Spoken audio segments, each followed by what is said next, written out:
லட்சுமி இல்ல இல்ல தனலட்சுமி, இது நல்லா இருக்கு. இந்த பாருமா, சந்தேகத்துக்கு ஒரு எல்லை வேணும். நாடி நரம்பெல்லாம் தளர்ந்து போச்சுமா, கைய தரையில ஊனாம என்னால எழுந்திருக்கவே முடியல. காடு வா வாங்குது, வீடு போங்குது.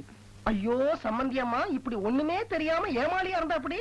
காடு வா வாங்குது, வீடு போங்குது அப்படின்னா என்ன அர்த்தம் தெரியுமா உங்களுக்கு? வயசாயிடுச்சு, போற வேலை வந்துருச்சுன்னு அர்த்தம். அது ஊர் உலகத்துக்கு. ஆனா உங்க புருஷன் 2 பொருள் வச்சு பேசுறாரு போடகமா அப்படின்னு உங்களுக்கு புரியலையா? என்ன 2 பொருள்? அந்த வெள்ளையம்மா வீடு எங்க இருக்கு தெரியுமா உங்களுக்கு? நாச்சியார் கோயில் போற ரோட்ல இருக்கிற பருத்தி காட்டுக்குள்ள இருக்கு. அந்த காட்டுக்குள்ள இருக்கிற வெள்ளையம்மா வா வாங்குறாங்களா, வீட்டுக்குள்ள இருக்கிற நீங்க போன்னு துரத்துறீங்களா?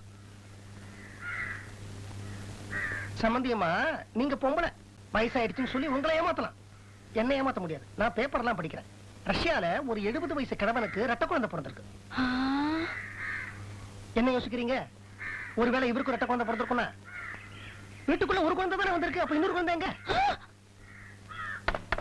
சம்பந்தியம்மா, நடுவுல ஒரு 6 மாசம் வெள்ளையம்மா ஊர்ல இல்ல நீங்க தானே சொன்னீங்க. அவ வெளியூர்ல பிரசவத்தை முடிச்சுட்டு உள்ளூருக்கு வந்திருக்கலாம் இல்லையா? அந்த பாயிண்ட தான் நீங்க ஸ்ட்ராங்கா பிடிக்கணும். வீட்டுக்குள்ள குழந்தை வந்த உடனே பாடு மனசு எப்படி எல்லாம் நினைக்க தோணுது. என்னங்க, எனக்கு ஒரு சந்தேகம். இன்னைக்குமா? இன்னைக்கு என்ன சந்தேகம்? ரஷ்யாவுல 70 வயசு கிழவனுக்கு ரெட்டை குழந்தை பிறந்திருக்கான். இருக்கலாம், எனக்கு தெரியல. அதுக்கு என்ன இப்ப? 70 வயசு கிழவனுக்கே ரெட்டை குழந்தை பிறந்திருக்குன்னா உங்களுக்கு இன்னும் 50 வயசு கூட முடியலையே. பைத்தியம். நேத்துதான் கைய கீழே ஊனாம எந்திரிக்க முடியல, நாடி நரம்பெல்லாம் தளர்ந்து போச்சு. நீங்க இன்னைக்கு குழந்தை வேணுமான்னு கேக்குறீங்களே. என்ன போட்டு குழப்பாத. இப்ப உனக்கு என்ன தெரிஞ்சுக்கணும்? அந்த ரெட்டை குழந்தையில இன்னொரு குழந்தை எங்க? ரெட்டை குழந்தையா? எந்த ரெட்டை குழந்தை? எல்லாம் எனக்கு தெரியும், என்கிட்ட ஒண்ணு போய் சொல்லாதீங்க. நடுவுல அந்த வெள்ளையம்மாவை எந்த வெளியூருக்கு அனுப்பி பிரசவம் பாத்தீங்க?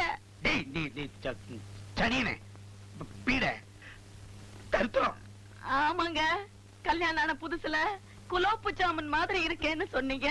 இப்போ சனியன் ஆயிட்டனா? ஆமாண்டி, கல்யாணம் ஆன புதுசுல நீ ஜீராவில ஊற போட்ட குலோப் ஜாமுன், ஆனா இப்போ ரசத்துல ஊற போட்ட வடை, ரச வடை. அது ஊசி போன ரச வடை, நூல் நூலா வர ரச வடை. சம்பந்தியம்மா, இப்பதான் நீங்க மனசை தளர விடாம இருக்கணும். நீங்க ரசவடை இல்ல குலோப் ஜாமுன் தான் அப்படிங்கறத நிரூபிச்சு தீரணும். இந்த மாதிரி ஒரு நூல் புடவையை கட்டிக்கிட்டு கொண்டைய தூக்கி முடிஞ்சுக்கிட்டு வெள்ளர விக்கிய போட்டா எந்த புருஷனுக்கு தான் பிடிக்கும்? நீங்க உங்க வயசுல ஒரு 20-25 உடனே குறைச்சாகணும். அப்படி குறைச்சா அந்த மதுரை வீரம் உங்களுக்கு, இல்லன்னா வெள்ளையம்மாளுக்கு தான். அப்பனே கும்பேஸ்வரா,